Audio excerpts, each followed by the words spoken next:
Hello everyone. हम लोग financial statement of company पढ़ रहे हैं। फर्स्ट क्लास में हम लोगों ने अच्छा खासा भूमिका बांधा। सेकंड क्लास में हम लोगों ने केवल करंट और नॉन करंट क्या होता है इस पे एकदम डिटेल डिस्कशन कर डाला। अब ज्यादा समय लगना नहीं चाहिए क्योंकि हम लोग को सारे कंटेंट को पढ़ना है और उसके अंदर के एक्सप्लेनेशन को पढ़ना है कि वो क्या होता है और उसके अंदर क्या क्या चीज आएगा। ठीक है, तो जितना कुछ हम लोग के लिए रेलिवेंट है वो सारा का सारा चीज हम लोग पढ़ते चलेंगे और जो हम लोग के लिए इररेलेवेंट है उसको हम लोग इग्नोर करते चलेंगे। अभी जब हम नोट्स में आप लोग को पढ़ाते चलेंगे तो जो जो पॉइंट्स हम आपको पढ़ाते चलेंगे उसको टिक करते चलना कि भाई उतना चीज का नॉलेज हमको होना चाहिए, और जिस पॉइंट को हम बोलेंगे इग्नोर करो उसके बगल में क्रॉस मार्क कर देना कि भाई वो अभी अपने लेवल का चीज नहीं है। हालांकि हम आपको जो कुछ भी लिख के दिए हैं नोट्स में, पेज नंबर 1 से 18 में जो भी थ्योरी हम लिख के दिए हैं वो सारा का सारा रेलिवेंट है, वो सारा का सारा रियल लाइफ में एप्लीकेबल होता है। बट द थिंग इज कि हम लोगों का जो करिकुलम है, हम लोग का जो सिलेबस है उसके हिसाब से कुछ चीजें मॉडिफाई की हुई है।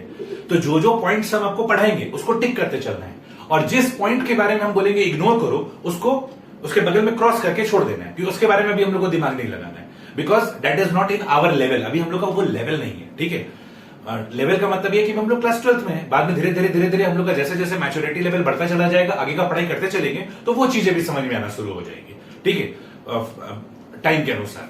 ठीक है, तो आइए हम लोगों ने पूरा का पूरा बेसिक अच्छे से डिस्कस कर लिया है, पूरा भूमिका हम लोग का स्ट्रांग है, और उसके बाद हम लोगों ने सबसे अच्छा चीज क्या कर लिया है कि करंट और नॉन करंट के बारे में डिस्कशन कर लिया है। ठीक है, अब हम लोग सारे के सारे टॉपिक का डिस्कशन स्टार्ट करेंगे।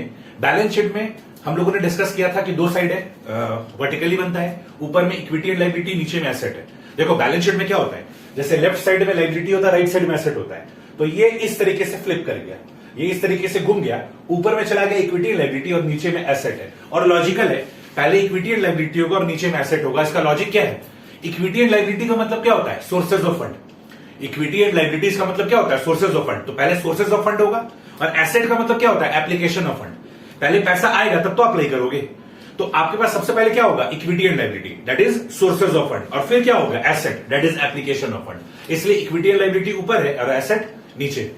फिर हम लोगों ने डिस्कस किया था कि इक्विटी एंड लायबिलिटी में 4 हेड्स होते हैं। Number 1 share holders fund, number 2 share application money pending allotment, number 3 non current liability, number 4 current liability. तो करंट और नॉन करंट का डिस्कशन तो हो ही चुका है, और एसेट में 2 था, नॉन करंट एसेट और करंट एसेट, वो भी डिस्कशन हम लोगों का हो चुका है कि नॉन करंट एसेट क्या होता है, करंट एसेट क्या होता है। अब अंदर का कंटेंट पढ़ना स्टार्ट करेंगे। शेयर होल्डर फंड में सबसे पहला है शेयर कैपिटल, अब उसके बारे में डिस्कशन करना है।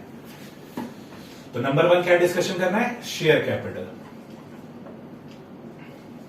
ठीक है, आइए शेयर कैपिटल के बारे में डिस्कस करते हैं। हालांकि बच्चों शेयर कैपिटल का जो प्रेजेंटेशन है वो आप पूरी तरीके से कंप्लीट कर चुके हो, जो आपके सिलेबस में था। आपने जब शेयर चैप्टर पढ़ा था, याद करिए, जब आपने बहुत पहले शेयर चैप्टर पढ़ा था तो आपने क्या पढ़ा था कि शेयर चैप्टर में आप लोगों ने पढ़ा था कि शेयर कैपिटल के हम लोग नोट्स टू अकाउंट्स बनाते हैं, authorise capital, issued capital, subscribe capital. Subscribe capital में भी 2 होता था, subscribe and fully paid up, subscribe but not fully paid up. ठीक है, फिर उसमें फॉरफिटेड शेयर को हम लोग ऐड करके दिखाते थे, कॉल सिनेरियो को लेस करके दिखाते थे, याद है, वो सारे का सारा हम लोग नोट्स टू अकाउंट्स में बनाते थे। और जो फाइनल अमाउंट होता था सब्सक्राइब कैपिटल का, वो बैलेंस शीट का पार्ट बनता था, है कि नहीं। जो फाइनल अमाउंट होता था वो बैलेंस शीट का पार्ट बनता था। तो आइए नोट्स के पेज नंबर 5 में एट द बॉटम देखिए, a company shall disclose the following in the notes to accounts. तो कह रहा है कि कंपनी को पॉइंट नंबर ए से लेकर एल तक, इनफैक्ट पॉइंट नंबर ए से लेकर एम तक जो भी बात दिया गया ये सारे का सारा चीज डिस्क्लोज करना है। हालांकि हम लोग ये सारे का सारा डिस्क्लोज नहीं किए, हम लोग उतना ही डिस्क्लोज किए हैं जितना हम लोग के सिलेबस में था। ठीक है, लेकिन आइए उसमें से पढ़ते हैं कौन कौन सा बात अपने पल्ले का है और कौन कौन सा बात अपने पल्ले का नहीं। जो पल्ले का नहीं होगा उसको क्रॉस कर देंगे, जिस पॉइंट को हम बोलेंगे इग्नोर करो उसको इग्नोर कर देना है। Number A, the number and amount of shares authorised, ये डिस्क्लोज करते थे। देखो लिखा हुआ है ना, for each class of share capital different class of preference share to be detailed separately. तो बच्चों हम लोग बैलेंस शीट में जब हम लोग जब शेयर चैप्टर पढ़े थे, तो जब हम लोग बैलेंस शीट बनाना सीखे थे तो प्रेफरेंस शेयर कैपिटल का भी डिस्क्लोजर देते थे, इक्विटी शेयर कैपिटल का भी डिस्क्लोजर देते थे। तो कह रहा है कि प्रेफरेंस शेयर और इक्विटी शेयर का अलग अलग डिस्क्लोजर दोगे और क्या बताओगे, the number and amount of shares authorised बताते थे, the number of shares issued, subscribed and fully paid and subscribe but not fully paid, ये भी बताते थे, पार वैल्यू पर शेयर ये भी बताते थे। ऑथराइज कैपिटल में पार वैल्यू पर शेयर मेंशन कर दिया जाता था, इश्यूड कैपिटल में भी पार वैल्यू पर शेयर मेंशन कर दिया जाता था। Point number D, restriction of the reconciliation of the number of share outstanding at the beginning at the end of the reporting period। देखो हम लोगों को पॉइंट नंबर डी में क्या बोल रहा है कि हम लोगों को एक रिकंसिलेशन शो करना पड़ेगा कि साल के शुरुआत में नंबर ऑफ शेयर्स कितना था और साल के अंत में कितना था। जैसे मान लीजिए हम लोग बैलेंस शीट बनाए, ठीक है, तो यहां तो 2 साल का फिगर होता है, यहां करंट ईयर का फिगर होता है, यहां प्रीवियस ईयर का फिगर होता है। और शेयर कैपिटल में तो आप दोनों लिखोगे, करंट ईयर का भी फिगर लिखोगे और प्रीवियस ईयर का भी फिगर लिखोगे। तो कह रहा है कि आपको बताना होगा कि reconciliation of number of shares, मान लीजिए साल के शुरुआत में 1 लाख शेयर्स था और साल के अंत में 1,40,000 शेयर्स हो गया, नंबर ऑफ शेयर्स का बात हो रहा है। तो इसका आप रिकंसिलेशन बनाकर दिखाइए। रिकंसिलेशन मतलब कि साल के शुरुआत में शेयर्स कितना था, ठीक है, शेयर्स एट बिगिनिंग 1 लाख। अब साल के अंत में 1,40,000 शेयर्स है, तो भाई ऐसा क्या हुआ कि 1 लाख से 1,40,000 हो गया। तो हुआ क्या होगा, कुछ फ्रेश इश्यू किए होंगे। मान लीजिए हम 1 लाख फ्रेश इश्यू किए हैं। हम लोग को पता है प्रेफरेंस शेयर का रिडेम्पशन होता है और इक्विटी शेयर का बायबैक होता है। तो मान लो हम लोग कुछ रिडेम्पशन किए होंगे या कुछ बायबैक किए होंगे, मान लो 60,000 का। तो ये हमको हिसाब बना के दिखाना है कि number of shares at the beginning और number of shares at end में जो डिफरेंसेस आया वो किस वजह से आया। ये भी आपको नोट्स टू अकाउंट्स में बनाकर दिखाना है। हालांकि बच्चों हम लोग नोट्स टू अकाउंट्स में ये सब बना के नहीं दिखाते थे क्योंकि हम लोग के सिलेबस में नहीं था, बट द थिंग इज कि आपको ये नॉलेज होना चाहिए, ठीक है। तो ये भी बात आप दिमाग में रखोगे। तो शेयर कैपिटल में क्या क्या डिस्क्लोजर देना रहता है, number and amount of shares authorise, number of share issued, subscribe fully paid up, subscribe but not fully paid up, ये सब कर चुके हैं। पार वैल्यू पर शेयर, रिकंसिलेशन स्टेटमेंट बनाना है। तो रिकंसिलेशन स्टेटमेंट में आपको बताना है कि नंबर ऑफ शेयर साल के शुरुआत में जितना था और साल के अंत में जितना है, उन दोनों के बीच में क्या हुआ, ठीक है। अगर मान लो साल के शुरुआत में 1 लाख है और साल के अंत में 1 लाख है और कुछ नहीं किए थे, तो रिकंसिलेशन स्टेटमेंट नहीं बनेगा। रिकंसिलेशन स्टेटमेंट तब बनाएंगे जब there is a variation in number of shares. अगर ड्यूरिंग द ईयर अगर हमने शेयर्स को इशू किया है, ड्यूरिंग द ईयर्स अगर हमने शेयर्स को रिडेम्पशन किया है, तो रिकंसिलेशन के थ्रू आप ये बात डिस्क्लोज करोगे। सिंपल सा बात है बच्चों, कंपनी के इन्वेस्टर्स कंपनी के माई बाप हैं, कंपनी को हर कुछ का हिसाब अपने माई बाप को देना पड़ेगा, जैसे आपको अपना हर कुछ का हिसाब अपने पेरेंट्स को देना पड़ता है।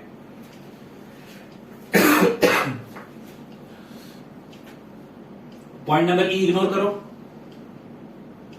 पॉइंट नंबर एफ में लिखा हुआ है कि अगर मान लीजिए आपने अगर किसी कंपनी में बीइंग अ कंपनी अगर आपने किसी कंपनी का शेयर्स खरीदा है, ठीक है, बीइंग अ कंपनी अगर आपने किसी कंपनी का शेयर्स खरीदा है, ठीक है, तो अगर मान लीजिए आप किसी कंपनी का 50% से ज्यादा शेयर्स खरीद लेते हैं, then you will become a holding company. जैसे मान लो एक कंपनी है एक्स लिमिटेड और एक कंपनी है वाई लिमिटेड। एक्स लिमिटेड क्या करता है, purchase more than 50% of equity share of Y limited, तो ये बन जाता है होल्डिंग कंपनी और ये बन जाता है सब्सिडरी कंपनी। एक सेकंड बच्चों,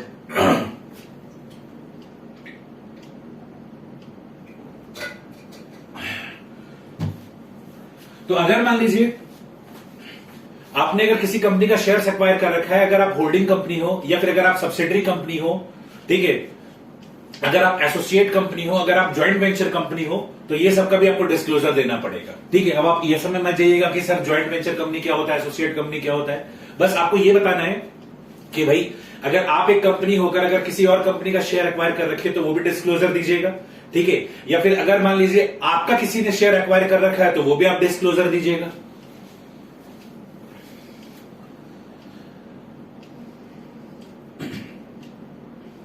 अच्छा, पॉइंट नंबर जी में क्या लिखा हुआ है कि आपको अलग से डिस्क्लोजर देना है कि मान लीजिए अगर कोई शेयर होल्डर आपका टोटल नंबर ऑफ शेयर से 5% या उससे ज्यादा अगर शेयर होल्ड कर रखा है, जैसे मान लीजिए आपकी कंपनी का नाम है एक्स लिमिटेड, आपने सब्सक्राइब कैपिटल में शेयर से 1 लाख शेयर 10 रुपया वाला, तो अगर कोई शेयर होल्डर है, मान लीजिए मिस्टर पी, आपका total number of shares 1 lakh है, अगर मिस्टर पी 5% या उससे ज्यादा शेयर अगर आपने एक्वायर कर रखा है तो मिस्टर पी का नाम अलग से शो करिए, ठीक है।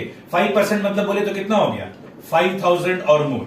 अगर मिस्टर पी आपकी कंपनी में 5000 या उससे ज्यादा शेयर एक्वायर किया है, तो फिर जब आप नोट्स टू अकाउंट्स बनाएंगे तो आप ये बात अलग से मेंशन करेंगे कि मिस्टर पी एक ऐसा शेयर होल्डर है जो मेरी कंपनी का जितना भी टोटल नंबर ऑफ शेयर्स है उसका 5% या उससे ज्यादा ये शेयर होल्ड करता है, ठीक है। एक्चुअली ये सब चीज लाइमलाइट में लाने के लिए कि भाई लोगों को पता चले कि ऐसे ऐसे भी इन्वेस्टर्स हैं जो कंपनी में इतना इतना तक स्टेक अपना लगा रखे हैं। हालांकि हम आपको नॉलेज के लिए बता देते हैं कि 5% और मोर ये अनलिस्टेड कंपनी के केस में होता है, ठीक है। लिस्टेड कंपनी के केस में 1% और मोर पे ही डिस्क्लोजर देना पड़ता है। कहने का मतलब क्या है कि मान लीजिए एक्स लिमिटेड एक लिस्टेड कंपनी है, ठीक है, इसका total number of shares 1 lakh है, ठीक है। टोटल मान लीजिए 1 लाख शेयर्स है 10 रुपए वाला। मान लीजिए हम राजेश, हम क्या करते हैं, इस कंपनी का 2000 शेयर्स अक्वायर करते हैं, 2000 शेयर्स अक्वायर करते हैं, ठीक है। तो देखा जाए 1 लाख का 1% कितना होता है, 1 लाख का 1% होता है 1000, लेकिन हम क्या कर रखे, 2000 शेयर अक्वायर कर रखे। तो जो भी बंदा सिंगल हैंडेडली अगर इस कंपनी का 1000 या उससे ज्यादा शेयर अक्वायर करेगा, तो एक्स लिमिटेड जब अपना नोट्स टू अकाउंट्स बनाएगी तो उसमें अलग से मेरा नाम मेंशन करेगी कि राजेश मेरी कंपनी का 2% शेयर होल्ड कर रखा है, 3% शेयर होल्ड कर रखा है। तो लिस्टेड कंपनी अपने उन शेयर होल्डर का नाम डिस्क्लोज करती है जो शेयर होल्डर उस कंपनी में 1% या उससे ज्यादा पैसा लगाते हैं, ठीक है। और वही अगर कोई अनलिस्टेड कंपनी है, अगर कोई अनलिस्टेड कंपनी है तो फिर वो कंपनी उन शेयर होल्डर का नाम डिस्क्लोज करती है जो 5% या उससे ज्यादा उस कंपनी में पैसा लगाते हैं। तो ये डिस्क्लोजर दिया जाता है, ठीक है। तो अगर आपको याद होगा तो फर्स्ट क्लास में हम आपको बता दिए थे कि हम लोग किसके बारे में पढ़ रहे हैं, हम लोग अनलिस्टेड कंपनी के बारे में पढ़ रहे हैं। डिवीजन 1 किस पे एप्लीकेबल हो रहा है, अनलिस्टेड कंपनी के ऊपर एप्लीकेबल हो रहा है ना। सिंपल सा बात है, अगर कोई अनलिस्टेड कंपनी है जिसका नेटवर्थ 250 करोड़ से कम है, उसके ऊपर ना ये एएस वाला बैलेंस शीट लग रहा है, क्योंकि अनलिस्टेड कंपनी जिसका नेटवर्थ 250 करोड़ या उससे ज्यादा है, या फिर जो लिस्टेड कंपनी है उसका तो डिवीजन 2 के हिसाब से बैलेंस शीट पीएल बनेगा, और हम लोग को डिवीजन 1 वाला पीएल और बैलेंस शीट पढ़ना है। यानी we are studying about which company, unlisted company, we are learning about unlisted company, हम लोग अनलिस्टेड कंपनी का अकाउंटिंग पढ़ रहे हैं।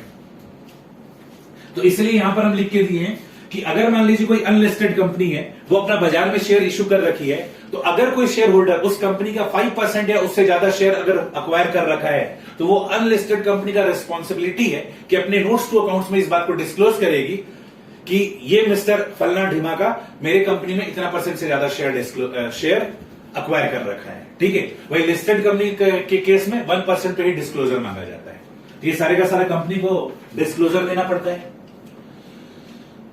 तो पॉइंट नंबर ई हम बोले इग्नोर करने के लिए, एफ और जी हो गया। एच नंबर इग्नोर करिए, ठीक है।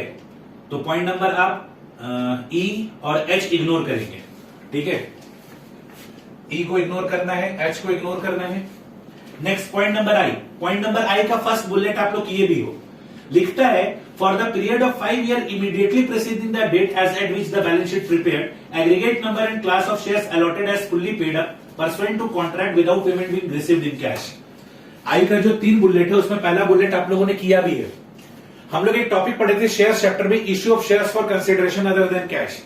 उसमें हम लोग एक क्वेश्चन बनाए थे, जिसमें क्वेश्चन में यह था कि कंपनी का ऑथराइज कैपिटल 50,000 है, लेकिन कंपनी 40,000 शेयर इश्यू कर रही थी, जिसमें से 20,000 शेयर में 10,000 शेयर का तो वो एसेट खरीद रही थी, 5,000 शेयर प्रमोटर को दिया गया था, और 5,000 शेयर क्या बोलते हैं अंडरराइटर्स लोग को दिया गया था 20,000, और बाकी का जो 20,000 शेयर पब्लिक में इश्यू किया गया था उसमें 7.5 रुपए ही कॉल किया गया था, 2.5 रुपए कॉल नहीं किया गया था। 7.5 रुपए का 4 इंस्टॉलमेंट था, 2.5 सवा रुपए का। तो वो लोग क्वेश्चन हम लोग बनाए थे। तो उसका जब हम लोग बैलेंस शीट बनाए थे तो हमने आपको लिखकर दिखाया था कि जब कभी भी हम लोग shares other than cash issue करते हैं तो उसका नीचे में डिस्क्लोजर दिए थे कि all of the above shares are issued for consideration other than cash. तो कह रहा है कि अगर आप शेयर्स अदर देन कैश के लिए इश्यू करते हैं तो 5 साल तक आपको ये बात का डिस्क्लोजर देना पड़ेगा। मतलब कंपनी 5 साल तक इस बारे में बोलेगी कि भाई मेरा जो टोटल नंबर ऑफ शेयर्स है उसमें इतना number of shares for consideration other than cash issue किया गया है, और ऐसा ये 5 साल तक करेगी, ठीक है। सेकेंड और थर्ड वाला बात हम लोग ऊपरा ऊपरी पढ़े थे। सेकेंड और थर्ड वाला बात ये है कि अगर कंपनी बोनस शेयर इश्यू करती है, और तीसरा अगर कंपनी शेयर बायबैक करती है तो इसका भी डिस्क्लोजर 5 साल तक देगी। तो कंपनी अपने नोट्स टू अकाउंट्स में इस बात का डिस्क्लोजर देगी। अगर कंपनी बोनस शेयर दी है, अगर फ्री में शेयर बांटी है, तो 5 साल तक इस बारे में मेंशन करेगी कि हमने बोनस शेयर इश्यू किया है, ठीक है। अगर शेयर बायबैक की है तो उसके बारे में डिस्क्लोजर वो 5 साल तक देगी।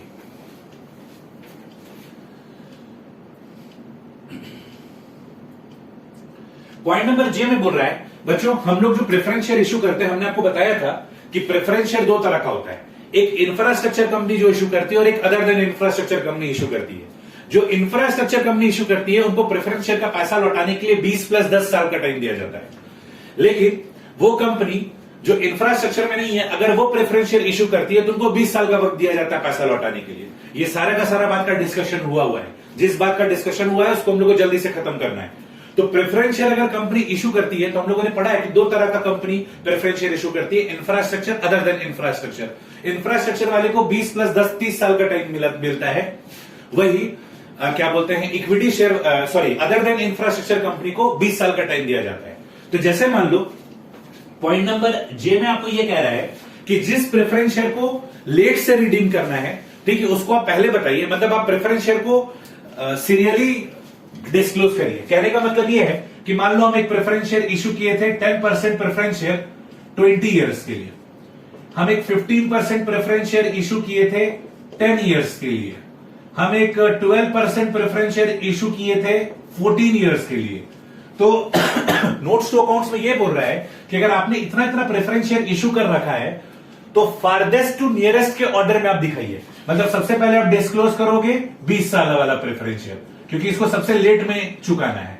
फिर 12% वाला प्रेफरेंस शेयर को डिस्क्लोज करो, क्योंकि इसको 14 साल में लौटाना है। और जो सबसे नियरेस्ट में पैसा लौटाना है उसको सबसे लास्ट में डिस्क्लोज करो। मतलब ऑर्डर ऑफ प्रेजेंटेशन बोल रहा है कि नोट्स टू अकाउंट्स में जब हम लोग ऑर्डर ऑफ प्रेजेंटेशन रखेंगे तो जिस प्रेफरेंस शेयर को सबसे लेट रिडीम करना है उसको सबसे ऊपर रखो, फिर उससे नजदीक वालों को उसके बाद, फिर उसके नजदीक वालों को उसके बाद, फिर उससे नजदीक वालों को उसके बाद, इस ऑर्डर में, ताकि आपको यह पता चले नीचे देखकर कि ये वाले प्रेफरेंस शेयर का टाइम हो गया है, इसका जल्द से जल्द पैसा लौटाना है।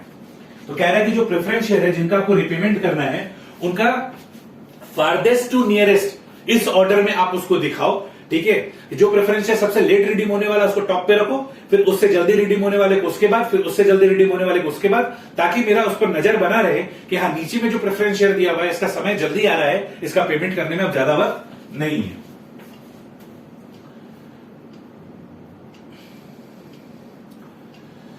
पॉइंट नंबर के में लिखा हुआ है कॉल्स अनपेड, यानी calls arrear. Point number K बगल में लिखो calls in arrear. Point number K is talking about calls in arrear. ठीक है, तो कंपनी का शेयर होल्डर केवल गांव के लोग नहीं होते, कंपनी का शेयर होल्डर कंपनी का डायरेक्टर भी होता है। ठीक है, कंपनी का शेयर होल्डर केवल गांव में नहीं होता है, कंपनी का शेयर होल्डर कंपनी का डायरेक्टर भी होता है। कंपनी के जो ऑफिसर है like CEO, CFO, chief executive officer, chief financial officer, company के डायरेक्टर, कंपनी के कंपनी सेक्रेटरी, ये सब भी क्या करते हैं, कंपनी का शेयर एक्वायर करते हैं। तो कह रहा है कि अगर कॉल्स इन अरियर्स है तो सारे कॉल्स इन अरियर को डिस्क्लोज करो कि भाई कोई डायरेक्टर अगर कॉल्स इन अरियर कर रखा है तो उसको अलग से डिस्क्लोज करो, अगर ऑफिसर ने कॉल्स इन अरियर कर रखा तो उसका अलग से नाम डिस्क्लोज करो, ताकि सबको पता चले ना कि ये महान आत्मा लोग हैं जिन्होंने कॉल्स इन अरियर करके रखा हुआ है। तो सबका डिस्क्लोजर मांगा है पॉइंट नंबर के में। एल में फॉरफिटेड शेयर, इसका डिस्क्लोजर देते थे। पॉइंट नंबर एम में कह रहा है अ company shall disclose share holding of promoter. हम लोग प्रोमोटर को शेयर्स देते थे, प्रोमोटर को 2 बार का शेयर्स दिया जाता था, फॉर सर्विसेज और फॉर इनकॉर्पोरेशन एक्सपेंसेस। तो आपने प्रोमोटर को जो शेयर्स दे रखा उसका भी अलग से डिस्क्लोज करो। सब का सब डिस्क्लोजर हम लोग करते थे।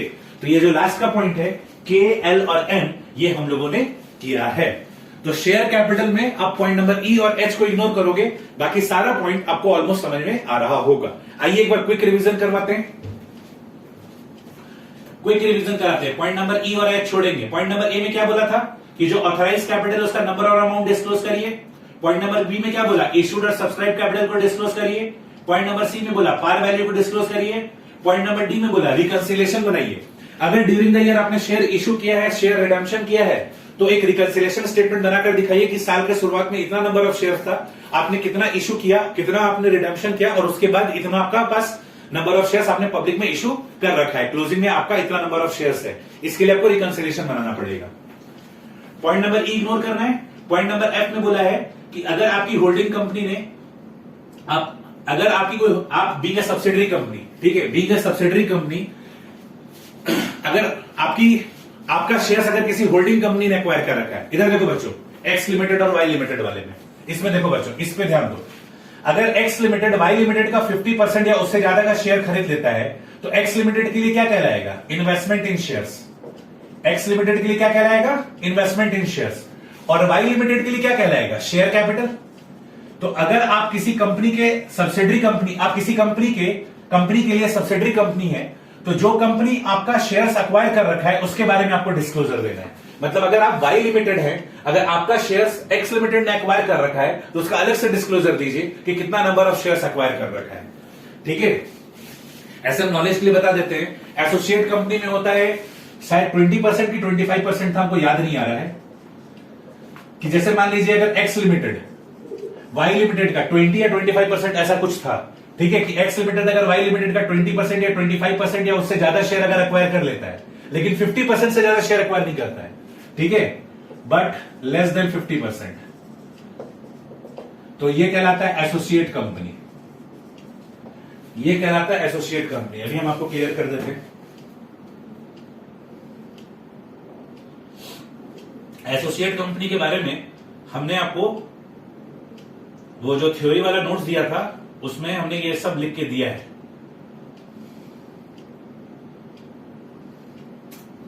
Introduction to joint stock company वाला जो नोट्स हमने आपको दिया था उसमें ये बात लिख के दिया है। एसोसिएट कंपनी क्या होता है ये हमने आपको लिख के दिया है। एग्जैक्ट फिगर क्या है हम आपको बता देते हैं। 20% है, 20% है। ठीक है, अगर मान लीजिए एक्स लिमिटेड वाई लिमिटेड का 20% या उससे ज्यादा शेयर खरीद लिया है, 20% और मोर, लेकिन 50% से कम शेयर एक्वायर किया है, तो एक्स लिमिटेड बन जाएगा एसोसिएट कंपनी और वाई लिमिटेड कहलाएगा सब्सिडियरी कंपनी। ठीक है, यहां पर अगर मान लीजिए एक्स लिमिटेड वाई लिमिटेड का 50% से ज्यादा शेयर एक्वायर कर लिया है, कौन सा share? Equity share, equity share, तो फिर उस केस में एक्स लिमिटेड बन जाएगा होल्डिंग, वाई लिमिटेड बन जाएगा सब्सिडियरी। तो मान लीजिए आप वाई लिमिटेड है तो आपका कितना शेयर एक्स लिमिटेड ने एक्वायर कर रखा है बीइंग होल्डिंग, बीइंग एसोसिएट, उसके बारे में डिस्क्लोजर देना है।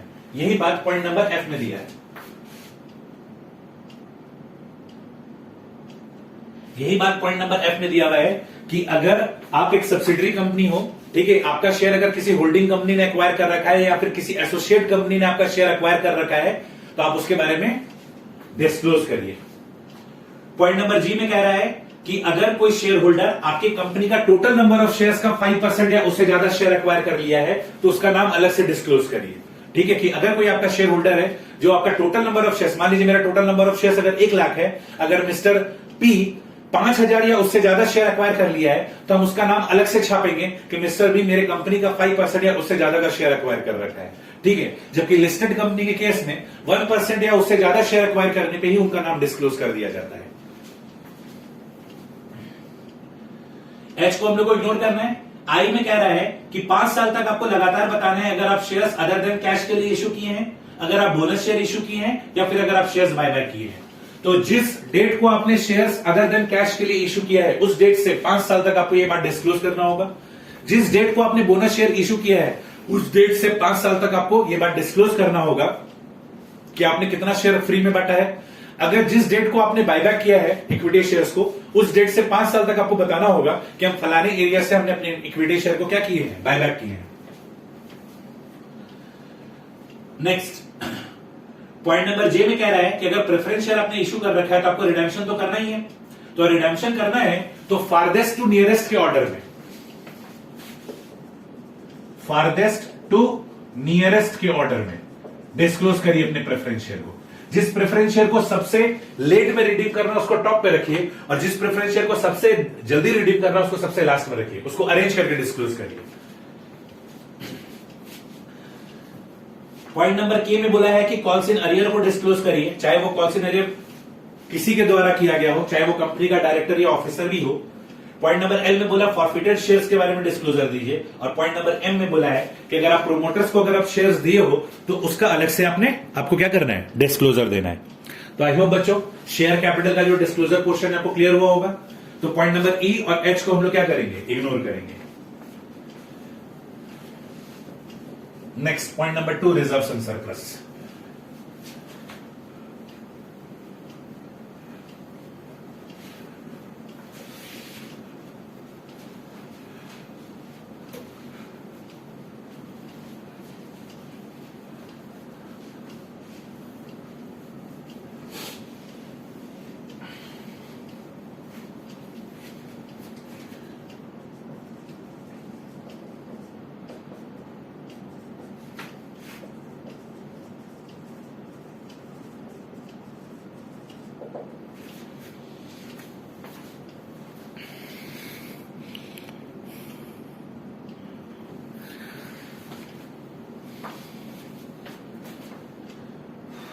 रिजर्व्स एंड सरप्लस के लिए देखिए क्या लिखा हुआ है, uh reserves and surplus shall be classified as, देखो रिजर्व्स एंड सरप्लस का क्या क्या नाम लिखा हुआ है, capital reserve, capital redemption reserve, securities premium, debenture redemption reserve, revaluation reserve, share option outstanding account, other reserves. Point number E में surplus that is balance in statement of profit and loss, surplus that is statement of profit and loss, ये क्या है?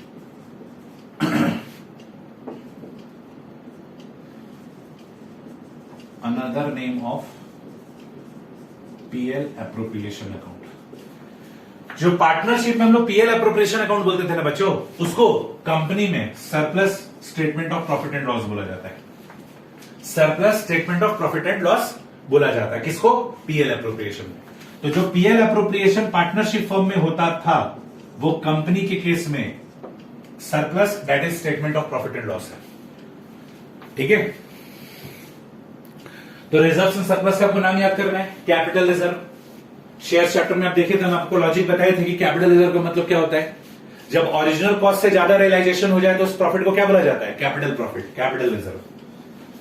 Capital redemption reserve, securities premium, debenture redemption reserve, ये सब नाम याद करना है। Revaluation reserve, share options outstanding account, other reserves, surplus. तो पॉइंट नंबर ए से एच तक याद करना है। अब पॉइंट नंबर जी में जो अदर रिजर्व्स है, अब इसका नाम लिखो, बहुत सारा रिजर्व्स है अदर रिजर्व्स में, ठीक है।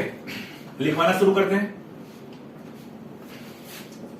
जनरल रिजर्व, जनरल रिजर्व का दूसरा नाम है reserve fund, revenue reserve,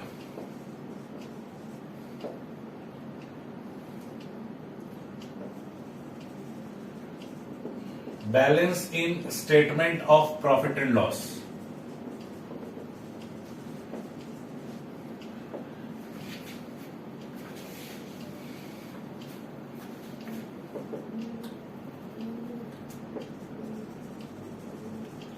workman compensation reserve,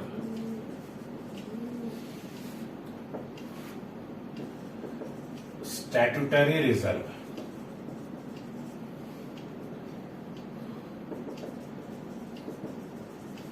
investment,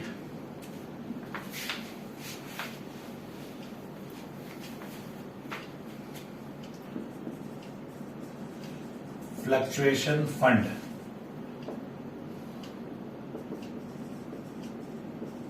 depreciation sinking fund, debentures sinking fund. Copy करो बच्चों।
स्टार्टिंग से पढ़ते पढ़ते अच्छा लग रहा होगा, लेकिन बीच में अचानक से कुछ तकलीफ हुआ होगा।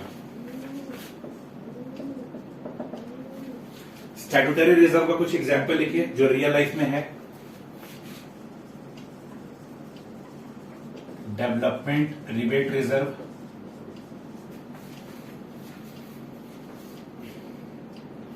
Investment allowance reserve. Investment allowance reserve तो बहुत सारी कंपनी के रिजर्व्स एंड सरप्लस में मिलेगा।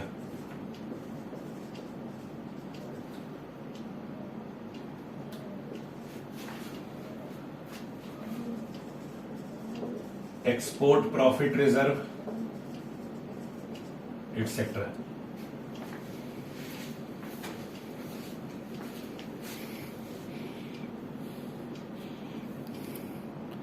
लिखिए, खूब लिखिए।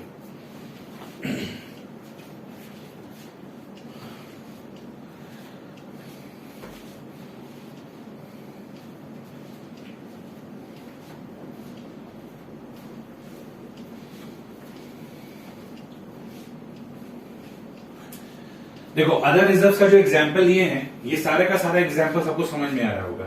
आपको किसी 10 रिजर्व का नाम याद कर लेना है, ठीक है। इसलिए कि हो सकता है आपसे पूछा जा सके कि नेम द 10 रिजर्व का नाम बताओ, list out the 10 name of reserves. तो जनरल रिजर्व, रिजर्व फंड तो समझ में आ रहा है भाई, जनरल रिजर्व में एमए क्रिएट किया गया है। Revenue reserve, generally general reserve और रेवेन्यू रिजर्व में कोई फर्क नहीं होता है, लेकिन एक थिन लेयर का डिफरेंस होता है जो आप लोग के लेवल में डिस्कस कर पाना पॉसिबल नहीं है, ठीक है। ऐसे अगर बोला जाए ऊपरा ऊपरी तो there is no difference between general reserve and revenue reserve, but from 1 April 2016 दोनों में एक थिन लेयर का बाउंड्री क्रिएट कर दिया गया है, थिन लेयर का, जिसकी वजह से थोड़ा सा दोनों में डिफरेंसेस है। क्या डिफरेंसेस है आप लोगों को नहीं पढ़ना। आप लोग के लेवल में जनरल रिजर्व, रेवेन्यू रिजर्व एक ही चीज होता है। Balance in statement of profit and loss, workman compensation reserve partnership form में तो आपने देखा था, ठीक है। इंडिया में बहुत सारा फैक्ट्रीज है, उनके लिए इंडिया में फैक्ट्रीज एक्ट बनाया गया है। तो फैक्ट्रीज एक्ट में बोला जाता है कि आपके वर्कर आपके यहां काम करते हुए उनको डैमेजेस, एक्सीडेंट उनके साथ हो सकता है। कारखाने में काम कर रहे, मशीन से उनका हाथ कट गया, या फिर कंस्ट्रक्शन का काम हो रहा है, गिर गया, पैर टूट गया, हाथ टूट गया, तो for that you are required to create a reserve. तो पार्टनरशिप फॉर्म में आप देखते थे कि we use to create workman compensation reserve. तो कंपनियों को भी वर्कमैन कंपनसेशन रिजर्व क्रिएट करना होता है, that is specific reserve. Statutory reserve क्या होता है बच्चों, ठीक है। स्टैट्यूटरी रिजर्व का जो डेफिनेशन बोल रहे हैं ना, वो पूरे वर्ल्ड लेवल का बोल रहे हैं, ठीक है, नॉट ओनली फॉर इंडिया, पूरे वर्ल्ड लेवल में। अप्रॉक्स 196 कंट्रीज है इन द वर्ल्ड, ठीक है। मेरे नॉलेज में, हो सकता है कि हम गलत हो, it might be possible I am wrong, पर मेरे नॉलेज में पूरे वर्ल्ड में 196 कंट्रीज है, ठीक है। प्लीज ये सब में दिमाग मत लगाना, हम जो आपको सिखाना चाह रहे हैं उस पर दिमाग लगाना। इसमें हम बहुत पहले सोशल मीडिया में पढ़े थे कि शायद 1 या 2 कंट्री ऐसा है जहां पर इनकम टैक्स नहीं लगता है, ठीक है। 1 या 2 कंट्री ही ऐसा है जहां पर इनकम टैक्स का कॉन्सेप्ट नहीं है, बाकी सारे के सारे कंट्री में इनकम टैक्स लगता है, ठीक है, सारे के सारे कंट्री में। और इंडिया का जो इनकम टैक्स का स्ट्रक्चर है और जनरली जो साउथ अफ्रीका का इनकम टैक्स का स्ट्रक्चर है वो मिलता जुलता है, ठीक है। ये सब हम पढ़े थे, ये सब में दिमाग मत लगाना, गूगल रिसर्च ये सब मत करना, सब बकवास, समय बर्बादी है, ठीक है। बस हम आपको कुछ जो समझाना चाह रहे उसमें समझो। अप्रॉक्स वर्ल्ड में 196 कंट्रीज है, ठीक है। हर कंट्रीज में इनकम टैक्स लगता है एक्सेप्ट फ्यू, 2-3 कंट्री ऐसा है जहां पे इनकम टैक्स का कॉन्सेप्ट है ही नहीं, वहां टैक्स लगता ही नहीं है, ठीक है। वहां कुछ और लगता होगा, पर मेरे नॉलेज में है 1-2 कंट्री ऐसा है जहां इनकम टैक्स नहीं लगता है। हम लोग को क्या मतलब भाई, इंडिया में रहना है, इंडिया में खाना है, यहीं पे मर जाना है, ठीक है। तो हम लोग इसके बारे में सोचे, तो कहने का मतलब यह है कि मान लो अप्रॉक्स 190 कंट्रीज है जहां पर इनकम टैक्स लगता है। तो इनकम टैक्स में ना हर जगह नियम कानून बनाया हुआ रहता है कि अगर आप ऐसा करोगे तो टैक्स नहीं लगेगा, वैसा करोगे तो टैक्स नहीं लगेगा। तो इनकम टैक्स के नियम के हिसाब से कहीं कहीं बोलता है रिजर्व क्रिएट करने में, कि अगर आप रिजर्व क्रिएट करोगे तो जो कमाए हुए पैसे से अगर आप रिजर्व क्रिएट करते हो तो उस कमाए हुए पैसे पे टैक्स नहीं लगेगा। इनकम टैक्स का मतलब क्या होता है, इनकम पे टैक्स। तो इनकम टैक्स का जो प्रोविजन है उसमें कहीं कहीं लिखा हुआ है कि अगर आप पैसा कमाए हैं तो इस कमाए हुए पैसे से अगर आप ये रिजर्व क्रिएट कर लेते हैं फॉर दिस पर्पस, तो हम आपसे उस पैसे पे टैक्स नहीं लेंगे, ठीक है। उसी को बोला जाता है स्टैट्यूटरी रिजर्व, ठीक है। और भी एक है SEZ री इन्वेस्टमेंट अलाउंस रिजर्व।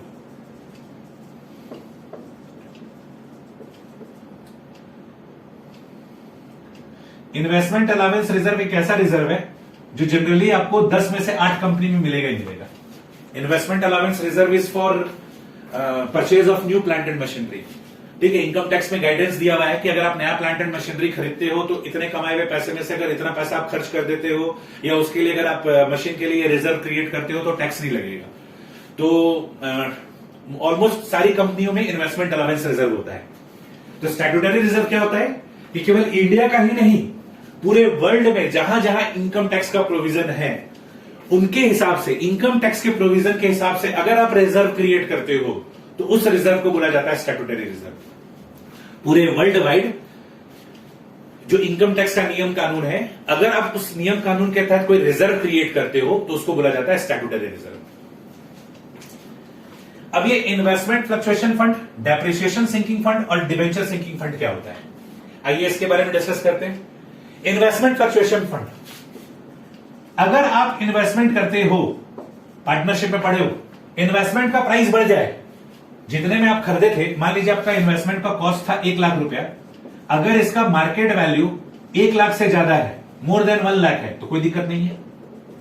लेकिन अगर इन्वेस्टमेंट का वैल्यू हम 1 लाख में खरीदते और इसका मार्केट वैल्यू गिर गया तो दैट इज लॉस। तो फॉर रिकवरिंग उस लॉस से निपटने के लिए, ठीक है, उस लॉस से कूप अप करने के लिए हम लोग जो रिजर्व क्रिएट करते हैं उसका नाम क्या था, इन्वेस्टमेंट फ्लक्चुएशन फंड। तो इस एसेट में होने वाले लॉस के लिए हम लोग क्या क्रिएट करते थे, इन्वेस्टमेंट फ्लक्चुएशन फंड। आप लोगों ने पार्टनरशिप में भी किया है, ठीक है। अगर इन्वेस्टमेंट का मार्केट वैल्यू कॉस्ट प्राइस से कम हो जाता था तो उस लॉस को हम लोग क्या चीज से रिकवर करते थे, इन्वेस्टमेंट फ्लक्चुएशन फंड से। और हम आपको बताए थे कि इन्वेस्टमेंट का प्राइस घटता और बढ़ता कैसे, इकोनॉमिक्स का डिमांड एंड सप्लाई का कॉन्सेप्ट लगता है। जिस कंपनी का परफॉर्मेंस अच्छा होगा उस कंपनी का शेयर्स का डिमांड बढ़ेगा, शेयर्स का डिमांड बढ़ेगा, सप्लाई कम हो जाने से उसका प्राइस बढ़ जाएगा। और जिस कंपनी का परफॉर्मेंस खराब होगा उसका शेयर्स का सप्लाई ज्यादा हो जाएगा, डिमांड कम होगा, लोग शेयर्स बेच बेच के निकलना चाहेंगे, तो सप्लाई ज्यादा हो जाने से प्राइस उसका गिर जाता है। तो डिमांड एंड सप्लाई का कॉन्सेप्ट लगता है। तो अगर आपका इन्वेस्टमेंट का वैल्यू बढ़ रहा है तब तो बम बम है, लेकिन अगर गिर रहा है तो उस लॉस से कूप अप करने के लिए क्या क्रिएट करते हैं, investment fluctuation fund. Depreciation sinking fund क्या होता है बच्चों, सुनो। जैसे मान लीजिए मेरे पास 1 लाख का एसेट है, इसका लाइफ 10 साल है, हम डेप्रिसिएशन सिंकिंग फंड बता रहे हैं, इस पे ध्यान दो। मेरे पास 1 लाख रुपए का एसेट है, 10 साल इसका लाइफ है। मान लो हम स्ट्रेट लाइन मेथड से 10-10 हजार रुपए एनुअल डेप्रिसिएशन चार्ज करते हैं। तो ये 10-10 हजार रुपए से अगर आप एनुअल डेप्रिसिएशन चार्ज करोगे तो after 10 years you will be having again 1 lakh. और आप फिर क्या कर पाओगे, नया मशीन खरीद पाओगे। आप लोगों ने क्लास 11 में पढ़ा होगा कि depreciation provides fund for replacement of asset.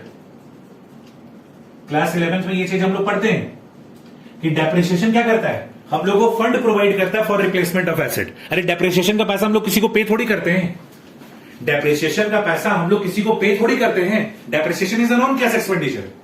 1 lakh रुपए का एसेट है, 10,000 रुपए एनुअल डेप्रिसिएशन चार्ज कर रहे हैं, तो 10 साल तक 10-10 हजार रुपए जो डेप्रिसिएशन चार्ज की है वो तो मेरे पास रह जाता है। तो 10 साल के बाद क्या करते हैं, आराम से 1 लाख रुपए का एसेट खरीद लेंगे। लेकिन अगर मान लो आप ऐसा करते हो,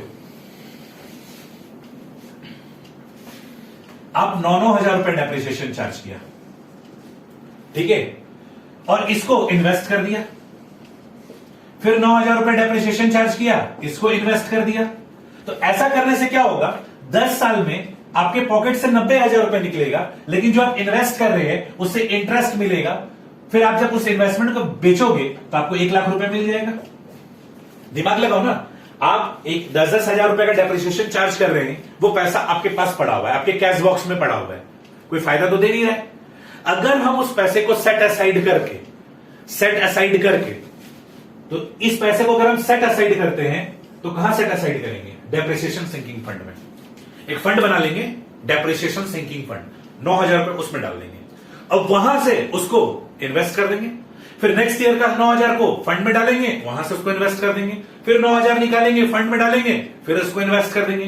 तो ऐसा करने से हर साल आप 9-9 हजार रुपए इन्वेस्ट कर रहे हैं, तो 10 साल के बाद तो 90,000 हुआ।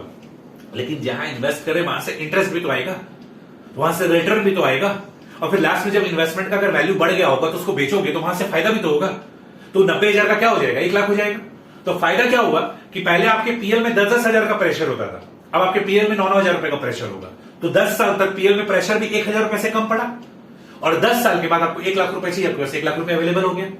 तो पैसा जो डेप्रिसिएशन का सेट असाइड किए उसको क्या बोले, डेप्रिसिएशन सिंकिंग फंड। 9,000 रुपए निकाल के डालेंगे एक डब्बा में जिसका नाम होगा डेप्रिसिएशन सिंकिंग फंड, वहां से इन्वेस्ट कर देंगे। तो जहां पैसा सेट असाइड कर रहे हैं उस जो रिजर्व क्रिएट किए उसका नाम क्या है, डेप्रिसिएशन सिंकिंग फंड। एटसेट्रा लिख देते हैं क्योंकि ये सब चीज लिस्ट खत्म नहीं होने वाला, बहुत है ये सब का लिस्ट, बहुत है, बहुत लंबा है। ठीक है, next debenture sinking fund. Same example लेते हैं, इंडियन मेंटेलिटी यूज करना। आपने 1 लाख रुपए का डिवेंचर इशू किया 10 साल के लिए, 10 साल के बाद अगर 1 लाख रुपए देना हो, छाती भारी हो जाएगा नहीं हो जाएगा। Apply your Indian mentality.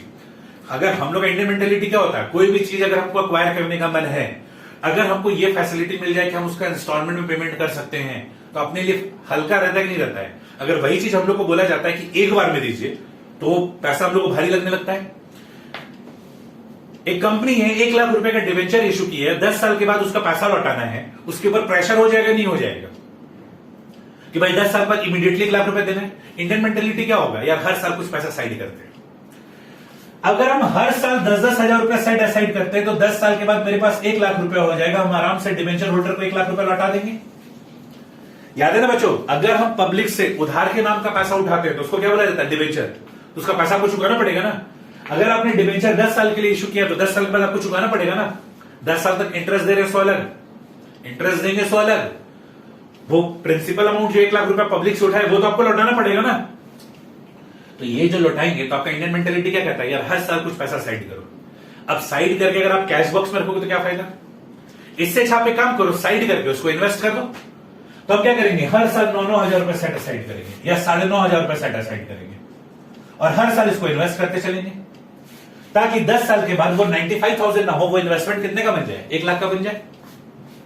तो हर साल ये जो 9500 हम सेट असाइड कर रहे हैं, ये कहां सेट असाइड करेंगे, डिवेंचर सिंकिंग फंड में। कहां सेट असाइड करेंगे, डिवेंचर सिंकिंग फंड में, वहां सेट असाइड करेंगे, और वहां से निकालकर क्या करेंगे, इन्वेस्ट कर देंगे। वहां से निकालकर क्या करेंगे, इन्वेस्ट कर देंगे।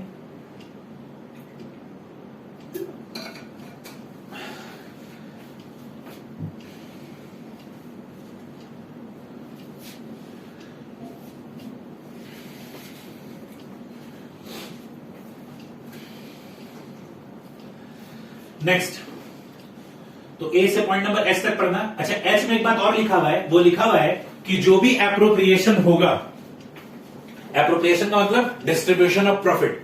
कंपनी डिस्ट्रीब्यूशन ऑफ प्रॉफिट के रूप में क्या करती है, डिविडेंड देती है। कंपनी अपने शेयर होल्डर को क्या देती है, डिविडेंड, और डिवेंचर होल्डर को क्या देती है, इंटरेस्ट। डिविडेंड का मतलब क्या होता है, डिविडेंड का मतलब होता है anything which is distributable among n number of person. ठीक है, तो if profit is distributable among n number of person then it is called as dividend. ठीक है, तो अगर कंपनी अपने प्रॉफिट का हिस्सा शेयर होल्डर में डिस्ट्रीब्यूट करती है तो उसको डिविडेंड बोला जाता है। तो कंपनी के केस में एप्रोप्रिएशन में क्या क्या चीज आता है, डिविडेंड आता है। कंपनी अगर अपने शेयर होल्डर को डिविडेंड देती है तो, और पार्टनरशिप के केस में जब हम लोग रिजर्व क्रिएट करते थे तो उसको भी एप्रोप्रिएशन बोलते थे, यहां पर भी होगा क्रिएशन ऑफ रिजर्व।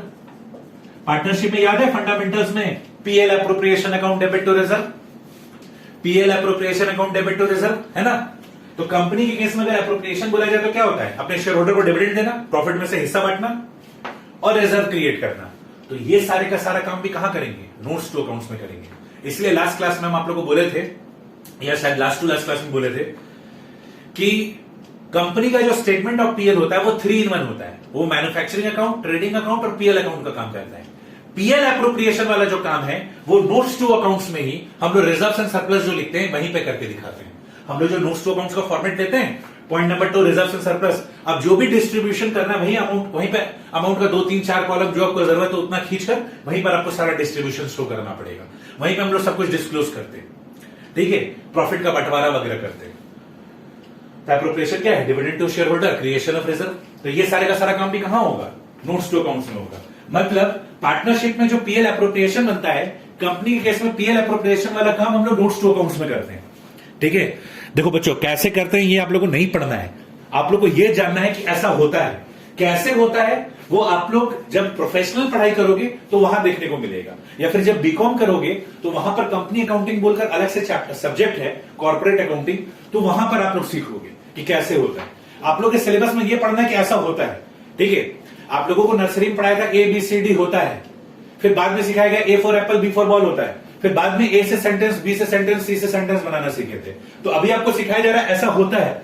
कैसे होता है अगर आपके मन में सवाल आ रहा है तो ये अभी आप उस लेवल पे नहीं पहुंचे हो कि आप उस चीज को सीख सको कि कैसे होता है। होता है, बस आपको ये दिमाग में बैठाना है। कैसे होता है वो नेक्स्ट लेवल पे जाओगे तब पढ़ोगे।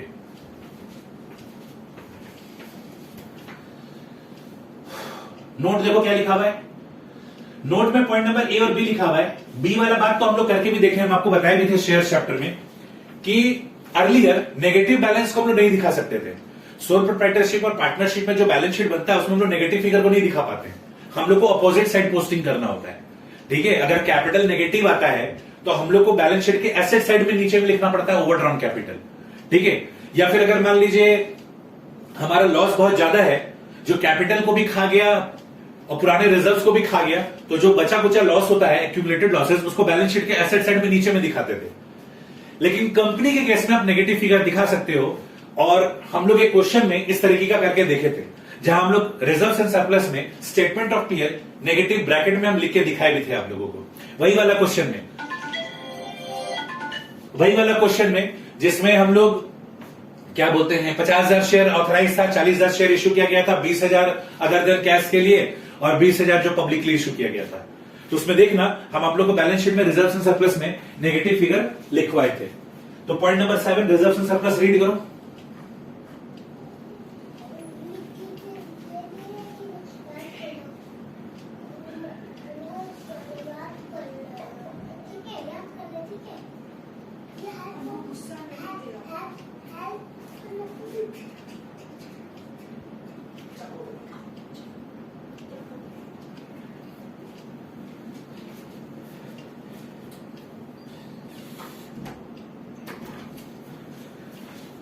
तो जो रिजर्व्स एंड सरप्लस में नोट्स का पॉइंट नंबर बी है उसमें यही बात लिखा हुआ है कि हम लोग नेगेटिव फिगर को रिजर्व्स एंड सरप्लस में डिस्क्लोज करेंगे, डिस्क्लोज कर सकते हैं। ठीक है, और पॉइंट नंबर ए में लिखा हुआ है uh reserve specifically represented by earmarked investment shall be termed as fund. हमको एक बात बताओ, इन्वेस्टमेंट फ्लक्चुएशन फंड किस लिए क्रिएट करते थे? इन्वेस्टमेंट के लिए। तो हम लोग एक एसेट के लिए रिजर्व क्रिएट किए, तो हम लोग इसका नाम क्या रखे? फंड। वही चीज लिखा हुआ है। तो अगर आप एसेट के लिए रिजर्व्स क्रिएट करते हो तो वहां वर्ड क्या यूज किया जाता है? फंड। तो ये पॉइंट नंबर 7 हुआ। नेक्स्ट, तो this is about reserves and surplus.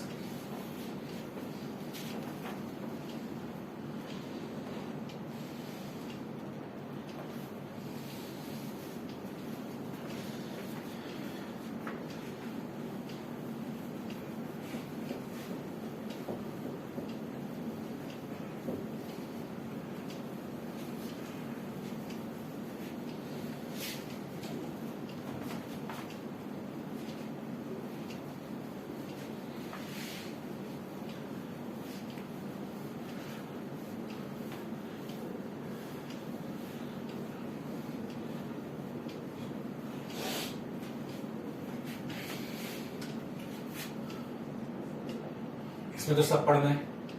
तीसरा है money received against share warrant.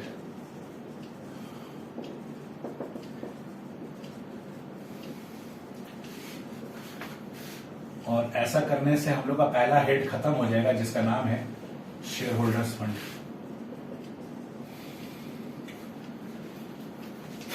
Next बच्चों, नेक्स्ट हम बोलना ये चाह रहे हैं कि प्राउड करो कि हम लोग इंडियन हैं। ठीक है, बीइंग ए इंडियन हम लोग अच्छा अच्छा काम भी करते हैं और कुछ कुछ कॉमेडी वाला भी काम करते हैं। पता है इंडिया में बहुत सारा लॉ जो बनाया गया है वो कॉपी पेस्ट है। पहले हम लोग कॉपी पेस्ट करके लॉ बना लेते हैं, फिर सालों साल अपने एनवायरमेंट के हिसाब से उसको अमेंड करते रहते हैं, चेंज करते रहते हैं। कहने का मतलब क्या है, 1 अप्रैल 2014 से कंपनीज एक्ट 2013 एप्लीकेबल हुआ था। अगर हम बात करें उस समय का कंपनीज एक्ट 2013 और आज जिस दिन आप क्लास कर रहे हो उस दिन का कंपनीज एक्ट 2013 अगर देखोगे ना, उस वाले को उठा लो और आज वाले को उठा लो, 50% चेंज हो चुका है। तो होता क्या है कि पहले जब हम कंपनी लॉ बनाए तो जहां से टापना था वहां से टाप लिए, अप्लाई कर दिए। अब अप्लाई करने के बाद जहां जहां प्रैक्टिकल डिफिकल्टी देखते गए उसको चेंज कर दिया। यू वॉन्ट बिलीव, आज भी इसमें चेंजेस हो रहा है। आपको याद होगा तो लास्ट क्लास में हम आप लोगों को बोले थे, जो जनरल इंस्ट्रक्शन पढ़े थे, रेशियो डिस्क्लोज करने वाला और राउंड ऑफ वाला जो हम लोग पढ़े थे, उसमें क्या बोले थे कि 1 अप्रैल 2021 से ये चीज लागू किया गया है। मतलब तुम सोचो 1 अप्रैल 2014 से ये चीज आया हुआ है और 1 अप्रैल 2021 को भी चेंजेस हुआ है। मतलब समय के साथ ये चेंजेस अभी भी हो ही जा रहा है। जीएसटी 1 जुलाई 2016 से एप्लीकेबल हुआ था। जीएसटी 1 जुलाई 2016 से एप्लीकेबल हुआ था। यू वोंट बिलीव कि उस समय का जो जीएसटी का लॉ था और आज हम जब जीएसटी का लॉ देते हैं 80% चेंजेस हो चुका है। इतना हॉच पॉच हो चुका है, इतना मेसी हो चुका है जिसका कोई हिसाब नहीं है। इतना चेंजेस हो चुका है। मतलब ऐसा होता है कि हम अच्छे से उसको याद करते हैं, अच्छे से कॉन्सेप्ट को समझते हैं कि हमको अपने बैचेस में पढ़ाना है, 6 महीने के बाद एकदम भयानक चेंजेस आ जाता है। मतलब हम उसको अपने आप को अपडेट करते करते करते करते थक जाते हैं, लेकिन ये अपडेशन रुकता नहीं है। मतलब सोचो ऐसा हो रहा होगा कि अगर हम आपको भी पढ़ा रहे होंगे तो वहां ऑफिशियल गैजेट में कुछ ना कुछ चेंजेस चल रहा होगा। इतना चेंजेस आता है कि दुखी करके रख देते हैं। लास्ट में क्या हुआ कि हम बीच में 2 साल छोड़ दिए, बीच में हम 2-3 साल छोड़ दिए जीएसटी पढ़ाना कि एक बार तुम चेंज हो लो ढंग से फिर पढ़ेंगे, फिर हम दिमाग लगाएंगे। बीच में हम 2-3 साल जीएसटी पढ़ाना बंद कर दिए थे, फिर से जीएसटी पढ़ाना हम स्टार्ट किए। क्योंकि जब स्टार्टिंग में जीएसटी आया था, एक पूरा का पूरा जीएसटी लॉ बढ़िया से बैठकर पढ़ना, फिर गूगल में पूरा एनालिसिस करना, यूट्यूब वगैरह रिसर्च करना, पूरा प्रैक्टिकल डिफिकल्टीज, फिर मेरे कुछ चार्टर्ड अकाउंटेंट फ्रेंड्स हैं उनसे बात करना, चीजों को समझना और पूरा प्रिपरेशन के साथ फिर पढ़ाना स्टार्ट करना, और पता चले इतना मेहनत करके हम पढ़ाना स्टार्ट किया और चेंजेस हो गया। तो बीच में हमको 2-3 साल जीएसटी पढ़ाना छोड़ना पड़ेगा।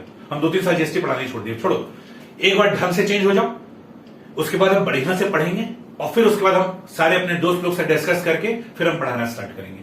क्योंकि उस समय इतना प्रेशर हो गया था मेरे ऊपर में कि मतलब भयानक ड्रास्टिक चेंज होता था। पता है जिस समय जीएसटी इंडिया में इंप्लीमेंट हुआ था 1 जुलाई 2016 को, उस समय गवर्नमेंट क्या की थी, जगह जगह सेमिनार प्रोग्राम करवाई थी। ठीक है कि आप आइए, आकर जीएसटी प्रोग्राम को समझिए, लोगों में इसका जागरूकता फैलाइए, ठीक है, और काम करिए। हम लोग भी उस सेमिनार अटेंड किए थे। उस समय का जो जीएसटी का कानून था और आज जो जीएसटी का कानून है 80% मॉडिफाइड है। 80% मतलब इतना चेंजेस हो चुका है, दिमाग लगाना छोड़ दिए थे।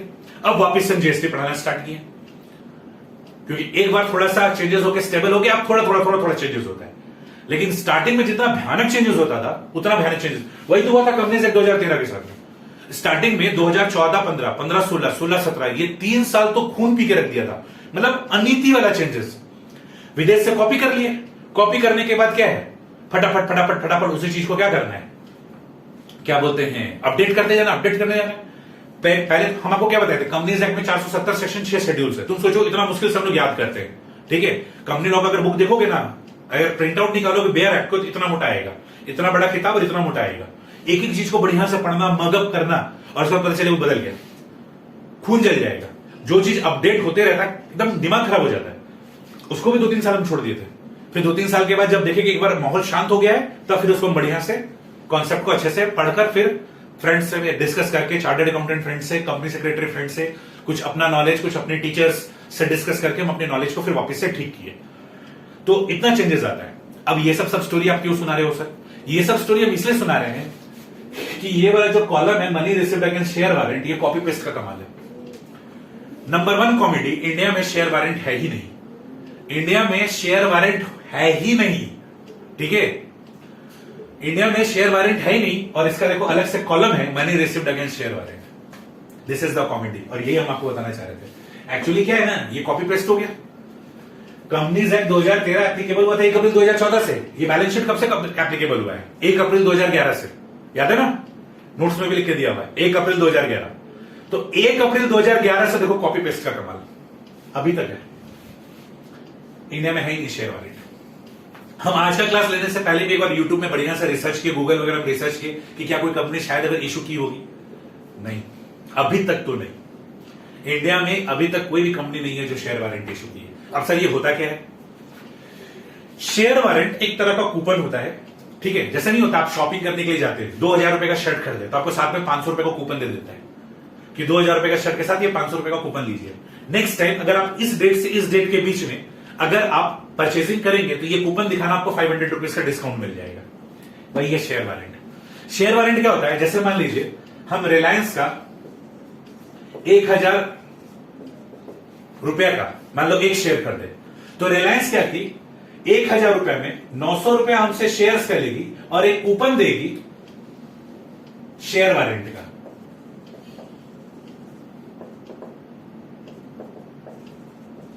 हालांकि इंडिया में शेयर वारंट नहीं है, लेकिन अगर होता तो कैसा होता वो हम बता रहे हैं, ठीक है। मान लीजिए रिलायंस का हम एक शेयर करते, रिलायंस के एक शेयर का दाम है 1000 रुपए, तो रिलायंस हमको बोलेगी कि हम एक शेयर जो हमसे 1000 रुपए ले रहे हैं उसमें से 900 रुपए हम शेयर के लिए ले रहे हैं, 100 रुपए हम शेयर वारंट के लिए ले रहे हैं। 4 साल के बाद एक शेयर वारंट के बदले आपको एक शेयर मिलेगा, ठीक है। खरीदना है, हमने यहां खरीदना है, क्योंकि देखा जाए आज अगर हमको शेयर वारंट 100 रुपए में मिल रहा है, ठीक है, और ये फ्यूचर में जाके क्या बन जाएगा? इक्विटी शेयर बन जाएगा। ये फ्यूचर में इक्विटी शेयर बन जाएगा। अब 4 साल के बदले अगर हमको एक शेयर वारंट के बदले एक इक्विटी शेयर मिलेगा, आज इसका दाम 100 रुपए है और आज शेयर का दाम 900 रुपए है, 4 साल के बाद शेयर का दाम और बढ़ेगा ना।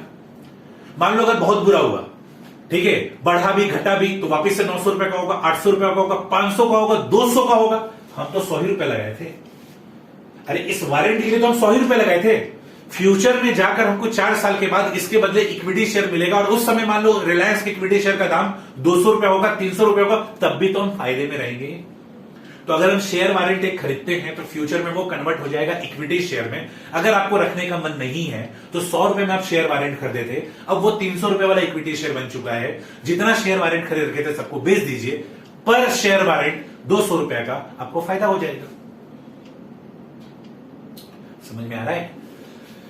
तो जैसे अगर आप रिलायंस का शेयर खरीदते हैं, ऐसे लोग बोलते हैं इंडिया में, ठीक है, बड़े बड़े एक्सपर्ट्स लोग बोलते हैं, मेरे भी सीए फाइनल के टीचर्स लोग इस तरीके का बोलते थे कि शेयर वारंट अभी तक इंडिया में आया नहीं है, लेकिन इंडिया में अगर शेयर वारंट आएगा तो सबसे ज्यादा जिस कंपनी से एक्सपेक्टेशन है वो ये है रिलायंस, कि इंडिया में एकमात्र ऐसी कंपनी है जो शेयर वारंट का कॉन्सेप्ट ला सकती है। अभी तक आया नहीं है। हम आपको क्या बोले, आज का क्लास रिकॉर्ड करने से पहले एक बार हम गूगल में, यूट्यूब में पूरा रिसर्च किए हैं, आज भी हम पूरा एनालिसिस करके देखे हैं, कहीं नहीं मिला हमको शेयर वारंट, ठीक है।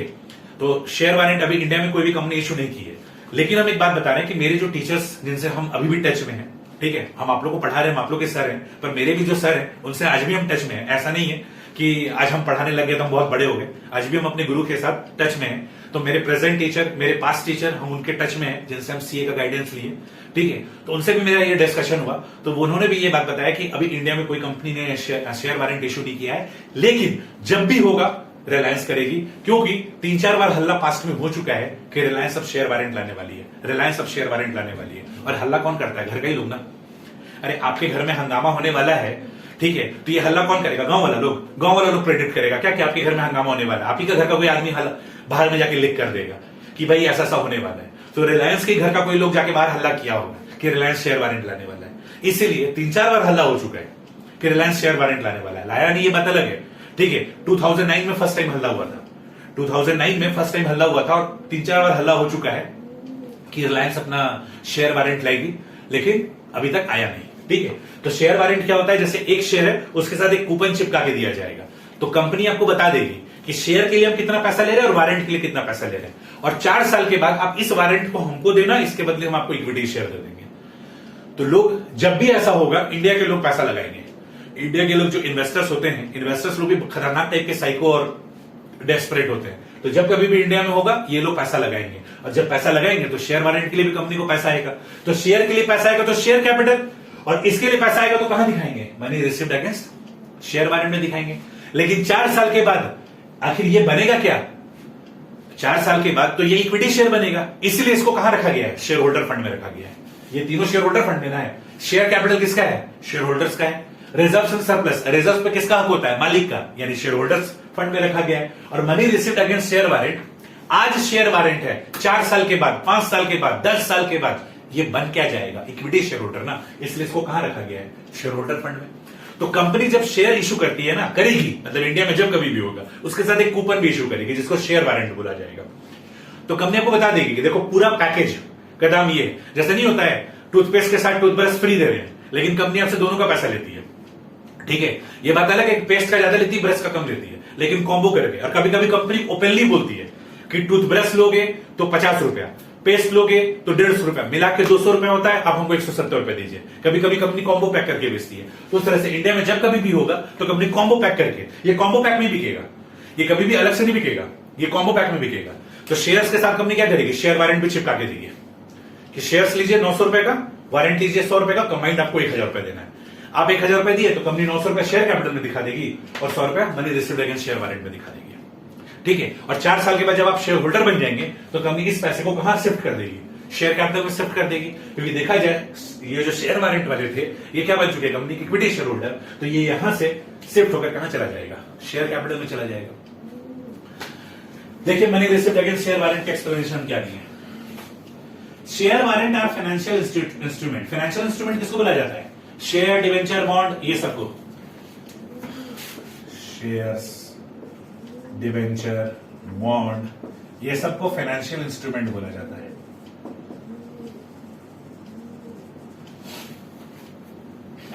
Share warrant are financial instruments, तो शेयर वारंट भी फाइनेंशियल इंस्ट्रूमेंट है, which gives the holder the right to acquire equity share at a specified date and at a predetermined rate। तो रुपया भी आज ही फैसला हो जाता है और दिन भी आज ही फैसला हो जाता है कि फलाने दिन में इसके बदले आपको इक्विटी शेयर मिलेगा। Thus, effectively, the amount of share warrant would ultimately form part of shareholder fund. Since shares are yet to be allotted against the same, these are not reflected as part of share capital, but as a separate line item, money received against share warrant। तो आज तो आपको share नहीं दिया जा रहा है, आज आपको शेयर वारंट दिया जा रहा है, तो इसको अलग से दिखाया जाएगा money received against share warrant. लेकिन जिस दिन ये इक्विटी शेयर में कन्वर्ट होगा, इस पैसे को शेयर कैपिटल में शिफ्ट कर दिया जाएगा।